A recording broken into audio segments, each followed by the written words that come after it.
안녕하십니까. 시선파트너스 김 대표입니다. 오늘은 종합소득세를 신고 납부하시는 분들에게 가장 확실하고 안전한 절세 효과를 제공하는 벤처투자 소득공제 제도에 대해 설명드리고자 합니다. 일반 과세 사업자의 부가가치세 신고가 1월에 끝나고요. 멘트 사업자의 사업장 현황 신고는 2월에 끝나고, 그렇게 되면 이제 어느 정도 작년 한 해 동안의 사업 성과가 모두 결정되게 됩니다. 이러고 나면 법인 사업자는 3월에 법인세를, 개인 사업자의 경우는 5월과 6월에 종합소득세를 신고 납부하고 나면 작년 한 해의 사업 성과에 대한 정산이 끝나게 됩니다. 누구든지 세금을 납부하는 그 순간까지도 어떻게 하면 더 줄일 수 없을까 하는 마음이 간절하게 되는데요. 정부의 제도로 운영되는 공제 감면 항목 중에서 최근에 그 고소득자분들에게 더욱 부각되고 있는 벤처 투자 소득 공제에 대해 자세히 알아보는 시간 가져보도록 하겠습니다.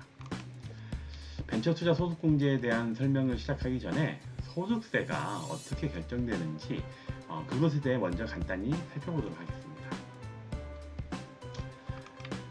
종합소득세는 작년 한 해 동안 우리가 벌어들인 이자 소득이나 배당 소득, 사업 소득, 근로소득, 연금소득, 기타 소득 이렇게 모두 합한 금액에서 이 종합소득이라 하죠. 이 소득 수익 금액을 다 확장한 다음에요.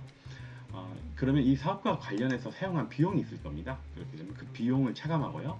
비용을 차감하고 나면 바로 이 종합소득금액이라는 금액이 나오는데요. 이 종합소득금액이 우리가 소득금액 증명원이나 이런 것들을 나중에 발급하게 되면 소득금액을 증명하면서 나의 소득이 얼마나 된다는 것을 증명할 때 기준이 되는 그런 금액이라고 생각하시면 됩니다. 이 종합소득금액 기준으로 해서 건강보험료도 나옵니다. 이 종합소득금액이 결정되고 나면 이제 여러 가지 각종 제도로 규정된 소득공제 항목들을 또 차감을 하게 되는 거고요. 이 소득공제 항목이 차감되고 나면 그 남은 금액을 차감되고 나서 남은 금액을 바로 종합소득 과세표준 금액이 됩니다. 이 과세표준 금액을 기준으로 이 소득의 구간별로 적게는 6%부터 많게는 45%까지 세액이 결정되게 됩니다. 그렇게 해서 세액이 결정이 되고 나면 이제 세액에서 직접 그 세액을 절감을 직접 해주는 세액공제 감면제도를 활용해서 또 이 산출세액을 감면하게 됩니다. 그렇게 되고 나면 최종적으로 납부할 세액이 결정되는 것이죠. 이 중에서 오늘 말씀드릴 벤처투자 소득공제가 바로 이 소득공제 항목에서 이 종합소득금액을 차감시켜서 과표를 낮추는 그런 역할을 하고 있습니다. 네. 벤처투자 소득공제를 받기 위한 그 제도적인 조건과 혜택은 아래와 같습니다.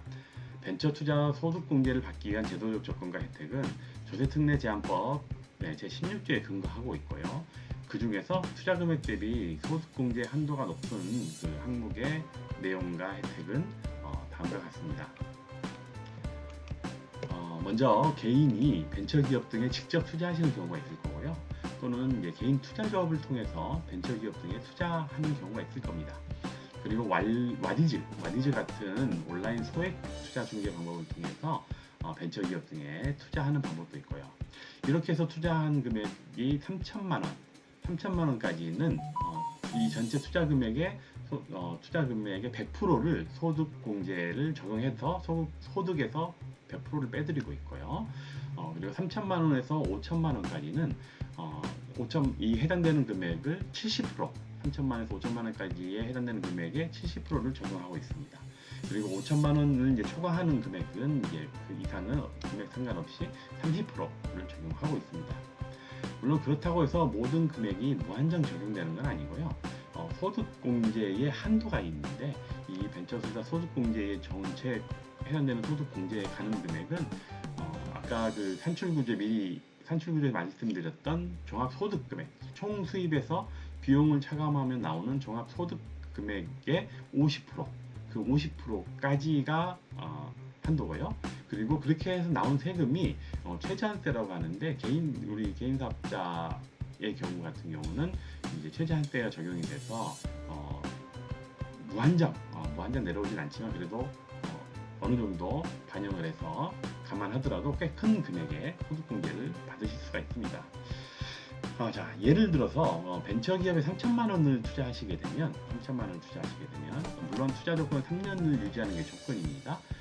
3년 후 회수한다는 가정하에 말씀드리면, 만약에 이 소득세 과세 표준이 10억을 초과하는 구간에 계신 분들은 지방세를 포함해서 세율이 49.5%입니다. 3천만 원 투자를 했을 때 1,485만 원을 다음 세금에서 절세를 할 수가 있는 거죠. 그러면 소득세 신고 때 차감받을 수가 있는 겁니다. 이것을 이 수익률로 표현한다면 3년간 유지 조건이니까 이 3년으로 나눠서 연평균으로 한다면 연평균 수익률이 16.5%에 해당됩니다. 사실 제도로 확정돼서 확실하게 수익을 확정해주는 금액인 것을 감안한다면 작은 숫자는 아닌 것이죠. 그렇다면 이런 벤처 투자 소득 공제의 이런 제도, 꽤 이렇게 혜택을 많이 주는 이 제도는 앞으로는 어떻게 좀 흘러갈 건지, 그래서 그 전망에 대해서 알아보도록 하겠습니다. 앞에서 살펴보셨듯이 종합소득세에 대한 우려가 많은 투자자들에게 매력적인 혜택을 제공하고 있는데, 정부에서 이런 혜택을 투자자에게 제공하는 가장 큰 이유는 벤처기업들이 자금을 조달하는 데 있어서 유인력을 높일 수 있기에 기업들의 성장과 혁신을 촉진하고 일자리 창출, 그리고 국가경제 성장에도 긍정적인 영향을 미치기 때문입니다. 벤처투자 소득공제는 이 표에서 보시듯이 2000년 이전, 정확하게는 1997년에 처음 도입돼서 이미 20년 넘게 제도가 운영되고 유지되고 있을 뿐만 아니고 제공되는 혜택이 계속 이렇게 확대되고 있습니다. 따라서 혁신과 기술 발전이 더욱 중요해지는 이 시대에 더 많은 주목을 받을 것으로 예상되고 있고요. 정부와 금융당국은 이러한 제도를 보다 효과적으로 운영하고 또 더 많은 투자자들이 참여할 수 있도록 지원하는 방안을 모색할 거라고 예상하는 게 그렇게 어려운 일은 아닌 것 같습니다. 종합해보면 벤처투자 소득공제 제도는 앞으로도 투자자들과 기업들에게 더 많은 혜택을 제공함으로써 경제성장에 더 많은 혁신과 발전을 견인하는 방향으로 나아갈 것임을 이렇게 여러분들께서 감안하셔서 제도를 활용하시기 바랍니다. 이렇듯 절세를 고려하는 분들에게는 이 벤처투자 소득공제 제도가 매우 유용한 수단이기는 하지만, 어쨌든 투자라는 단어가 가진 그 근본적인 난관인 이 원금 회수가 원활치 않다라는 부분, 이 부분 투자 손실이 발생할 수도 있다는 두려움이 사실 이 제도를 활용하는데 깊은 신중함을 요구합니다. 그렇다고 그냥 포기하기에는 합법적인 절세 수단이 마땅치 않은 우리 고소득자 분들에게는 매우 매력적인 여전히 매력적인 옵션입니다. 이에 따라서 최근 몇 년 동안에는 이 원금 회수의 안정성을 획기적으로 높이면서 벤처 투자를 할 수 있는 방법에 대한 연구가 발전해 오고 있습니다. 물론 절세에만 포커스되는 이 단편적인 접근은 지양해야 되는데, 그렇다고 법과 제도가 허락하는 범위 안에서 나에게 맞는 합리적인 방안을 적용하는 노력은 꼭 필요한 거죠. 이렇게 벤처 투자 소득 공제를 활용해서 절세 효과를 얻고 싶은 투자자와 컨설턴트는 투자자의 성향과 어떤 과세 정도, 현금의 유동성을 먼저 이해해야 합니다. 여기에는 투자자가 활동하고 있는 산업이나 사업 분야에 대한 이해가 추가되면 더없이 좋습니다. 또한 해당 제도에 대한 명확한 근거를 바탕으로 한 정보의 제공이 필요한데, 생각보다 많은 경우 주변으로부터 단순히 전해 들은 정보를 판단의 기준으로 삼고 있는 경우가 많아서 투자자가 보유하고 있는 정보에 대한 검토나 그런 교정이 또 필요하기도 합니다. 그 이후에 신뢰할 만한 벤처기업을 찾고 투자자에게 가장 적합한 기업을 선택한 후에 해당 벤처기업이 투자를 유치할 의사가 있는지와 어떤 투자 방식과 조건, 시점, 금액, 상환 방법 및 시점, 재투자 가능 여부 등에 대한 협의가 필요합니다. 또한 투자에 따른 법적인 준수사항과 등기 등의 절차를 돕고 실행해줄 법무사와의 업무 공조도 필요합니다.